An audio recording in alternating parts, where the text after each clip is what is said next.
تو اے پیغمبر تم نصیحت کرتے رہو، تم اپنے پروردگار کے فضل سے نہ تو کاہن ہو اور نہ دیوانے۔ کیا کافر یہ کہتے ہیں کہ یہ شاعر ہے اور ہم اس کے لیے زمانے کی گردش کا انتظار کر رہے ہیں؟ کہہ دو کہ انتظار کیے جاؤ، میں بھی تمہارے ساتھ انتظار کرتا ہوں۔ کیا ان کی عقلیں ان کو یہی سکھاتی ہیں یا یہ لوگ ہیں ہی شریر؟ کیا کفار یہ کہتے ہیں کہ ان پیغمبر نے قرآن از خود بنا لیا ہے؟ بات یہ ہے کہ یہ اللہ پر ایمان نہیں رکھتے۔ اگر یہ سچے ہیں تو یہ بھی ایسا کلام بنا لائیں۔ کیا یہ کسی کے پیدا کیے بغیر ہی پیدا ہو گئے ہیں یا یہ اپنے آپ کو خود پیدا کرنے والے ہیں؟ یا انہوں نے آسمانوں اور زمین کو پیدا کیا ہے؟ نہیں، بلکہ یہ یقین ہی نہیں رکھتے۔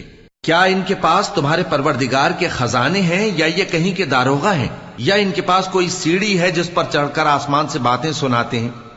تو جو سن کر آتا ہے وہ کھلی سند لے کر آئے۔